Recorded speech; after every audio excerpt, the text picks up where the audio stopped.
हमारे किए गए कर्म कैसे हमारे सामने आते हैं। देखो बच्चा, ये संसार कर्मों का बंधन है। हर जीव अपने किए हुए कर्मों का फल भोगता है, चाहे वह कर्म किसी ने अकेले में किया हो, अंधेरे में किया हो, छिपाकर किया हो। प्रभु की सृष्टि में ऐसा कोई कर्म छिप नहीं सकता। आज नहीं तो कल किसी भी रूप में वह कर्म हमारे सामने खड़ा हो जाता है।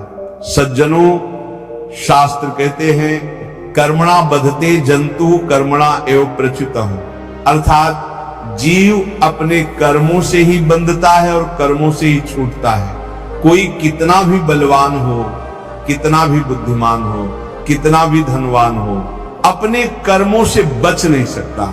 जैसे परछाई आदमी का हर जगह पीछा करती है, वैसे ही हमारे कर्म भी जन्म जन्मांतर तक पीछा करते हैं। भाई बहनों, कल ही एक सज्जन ने मुझे बताया, वे नौकरी करते थे प्लास्टिक की फैक्ट्री में। एक दिन अचानक पाइप फट गया और द्रवित प्लास्टिक पूरे शरीर पर गिर पड़ी।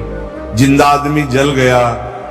सोचो कितनी भयानक वेदना हुई होगी। यह अचानक हुआ नहीं था, ये कर्म का उदय था।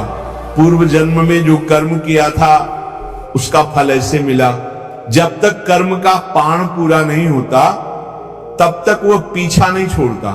प्यारे भक्तों, जब हम कोई भी कर्म करते हैं, चाहे पाप हो या पुण्य, वो एक बीज की तरह है। समय आने पर वही बीज वृक्ष बनता है। पुण्य बीज बोगे तो आनंद का फल मिलेगा, पाप बीज बोगे तो दुख, पीड़ा और अपमान का फल मिलेगा।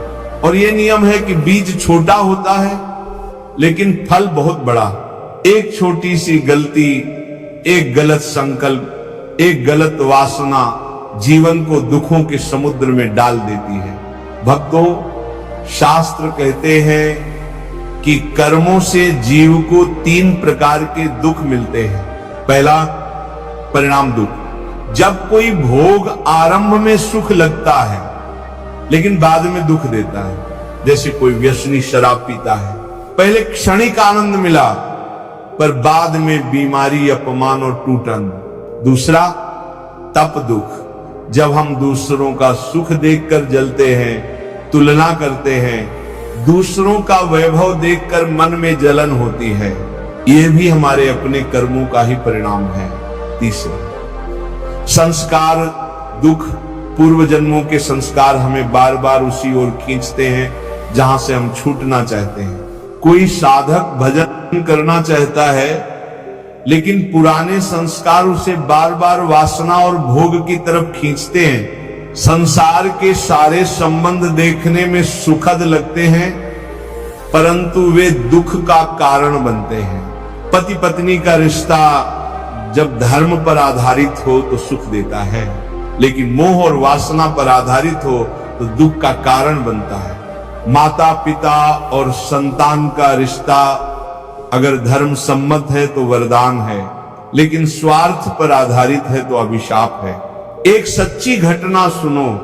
एक आर्मी अधिकारी की पत्नी का परपुरुष से संबंध बन गया। जब अधिकारी छुट्टी पर आया तो पत्नी और उसके प्रेमी ने मिलकर उसकी हत्या कर दी। सोचो, जिस पर भरोसा किया वही धोखा दे गया। यह भी कर्म का ही फल है।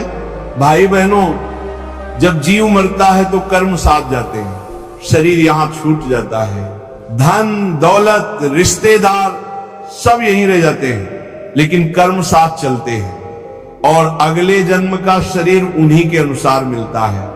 मां के गर्भ में जब जीव प्रवेश करता है तो वहां भी दुख है। 9 महीने का कष्ट, रक्त मांस के बीच बंद रहना, लेकिन जन्म लेने के बाद सब भूल जाता है। क्यों? क्योंकि कर्म उसे फिर नई लीला में खींच लेता है। प्यारे साधकों, प्रश्न आता है, जब कर्म इतने प्रबल हैं तो उनसे मुक्ति कैसे मिले? उत्तर है, केवल और केवल भगवान की शरण से। जो भी कर्म करो प्रभु को अर्पण कर दो। भजन और नाम जप से कर्मों का बंधन जलता है। भागवत श्रवण और संत संगति से कर्मों की शक्ति क्षीण होती है। शास्त्र कहते हैं, हरिनाम संकीर्तनम पापानां विनाशनम। साधक जनों, ये जीवन भोगने के लिए नहीं, भजन करने के लिए मिला है। यदि केवल भोग करोगे तो दुख मिलेगा, यदि धर्म और भजन करोगे तो परम आनंद मिलेगा। याद रखो, कर्म अटल है, उसका फल भोगना ही पड़ेगा, लेकिन भगवान की कृपा से उस फल की तीव्रता घट सकती है। जैसे तवा पर रोटी जल रही हो और कोई घी लगा दे तो जलन कम हो जाती है, वैसे ही प्रभु का नाम हमारे कर्मों की ज्वाला को शांत कर देता है। इसलिए प्यारे भक्तों, आज ही संकल्प लो, हे प्रभु, अब मैं अपने हर कर्म को आपकी भक्ति में अर्पण करूंगा। चाहे सुख मिले या दुख, मैं उसे आपकी कृपा मानकर स्वीकार करूंगा। राधे राधे। धन दौलत रिश्तेदार सब यहीं रह जाते हैं, लेकिन कर्म साथ चलते हैं और अगले जन्म का शरीर उन्हीं के अनुसार मिलता है। मां के गर्भ में जब जीव प्रवेश करता है तो वहां भी दुख है। 9 महीने का कष्ट, रक्त मांस के बीच बंद रहना, लेकिन जन्म लेने के बाद सब भूल जाता है। क्यों? क्योंकि कर्म उसे फिर नई लीला में खींच लेता है। प्यारे साधकों, प्रश्न आता है, जब कर्म इतने प्रबल हैं तो उनसे मुक्ति कैसे मिले? उत्तर है, केवल और केवल भगवान की शरण से। जो भी कर्म करो प्रभु को अर्पण कर दो। भजन और नाम जप से कर्मों का बंधन जलता है। भागवत श्रवण और संत संगति से कर्मों की शक्ति क्षीण होती है। शास्त्र कहते हैं, हरिनाम संकीर्तनम पापानां विनाशनम। साधक जनों, ये जीवन भोगने के लिए नहीं, भजन करने के लिए मिला है। यदि केवल भोग करोगे तो दुख मिलेगा, यदि धर्म और भजन करोगे तो परम आनंद मिलेगा। याद रखो, कर्म अटल है, उसका फल भोगना ही पड़ेगा, लेकिन भगवान की कृपा से उस फल की तीव्रता घट सकती है।